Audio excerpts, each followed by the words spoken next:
दोस्तों आज हम करने जा रहे हैं विद्युत का सबसे महत्वपूर्ण प्रश्न क्या है हमारा 2 ओम 3 ओम एवं 6 ओम के 3 प्रतिरोधकों को किस प्रकार जोड़ें कि संयोजन का कुल प्रतिरोध पहले पार्ट में कह रहा है 4 ओम हो, दूसरे पार्ट में कह रहा है 1 ओम हो।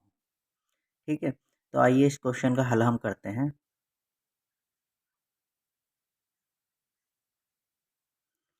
इधर मैंने ये रफ सेक्शन बना लिया है आपको समझाने के लिए। अब हमारे पास क्या है 3 प्रतिरोध हैं। एक प्रतिरोध तो है हमारे पास 2 ओम का, ये बना लिया। दूसरा प्रतिरोध है हमारे पास 3 ओम का और तीसरा प्रतिरोध है हमारे पास 6 ओम का। अब हमें इस तरह से जोड़ना है कि पहला आंसर जो हमारा आना चाहिए, जो कै आंसर है इसका 4 ओम आंसर लाना है। दूसरा जो ख आंसर है हमारा वो कितना लाना है 1 ओम आंसर लाना। अब सबसे पहले तो हम ये देखेंगे हमारे पास क्रम कितने आते हैं हमसे 2 क्रम।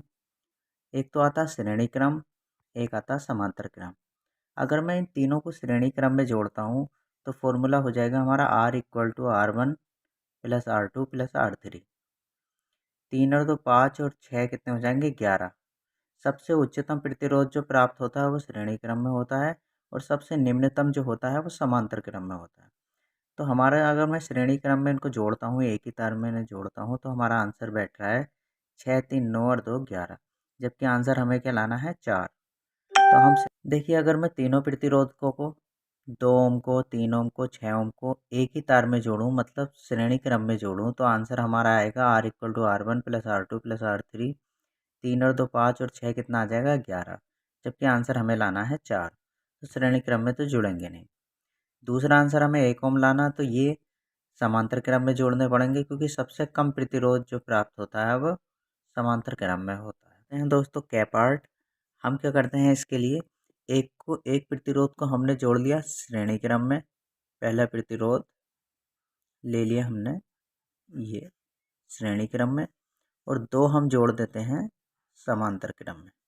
ये वायर गई हमारी, एक प्रतिरोध हमने यहाँ पर लगा लिया, दूसरा इसके समांतर ले लिया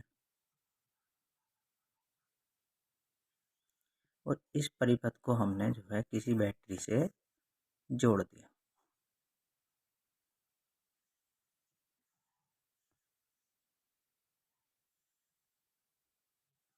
यहाँ पे हमने लिया है पहला 2 ओम।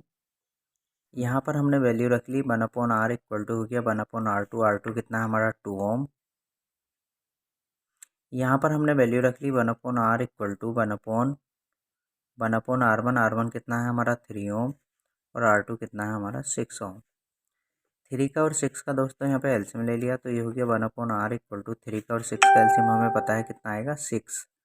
6 एलसीएम लिया, 3 2 जा 6, 2 बन जा 2 प्लस 6 बन जा 6, 1 बन जा 1। तो ये हो गया हमारा 1/R इक्वल टू 3/6। 3 बन जा 3, 3 2 जा 6।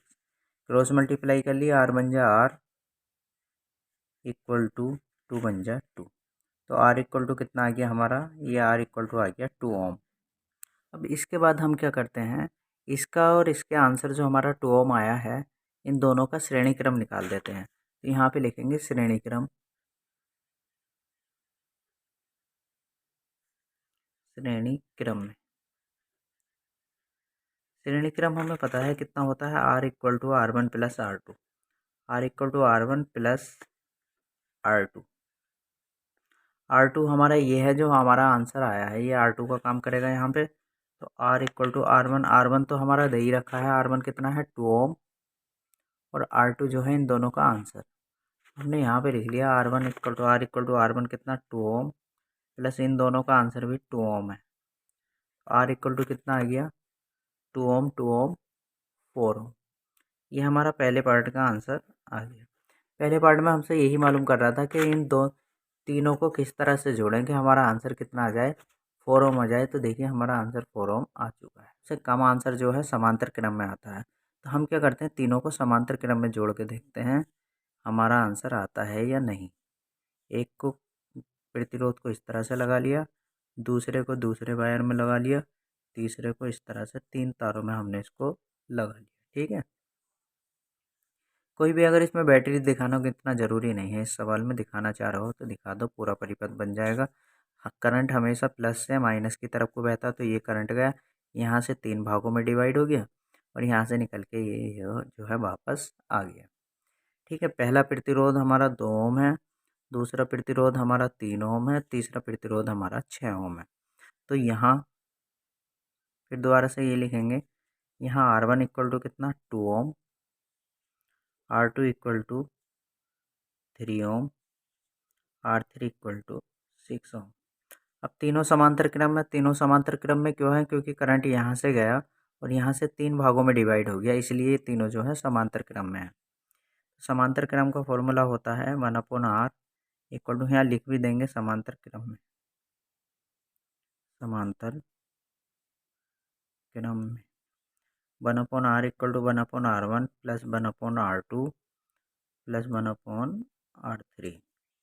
1/R इक्वल टू ये हो गया हमारा 1/R1, R1 कितना हो गया 2 ओम, R2 कितना हो गया 3 ओम, R3 कितना हो गया 6 ओम।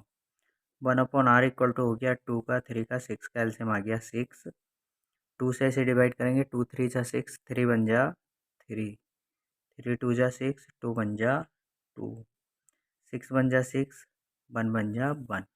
ये हो गया हमारा 1/R इक्वल टू 6/6, 6 बन जा 6, 6 बन जा 6, क्रॉस मल्टीप्लाई करी तो R इक्वल टू कितना आ गया 1 बन जा 1, R इक्वल टू 1 ओम आ गया।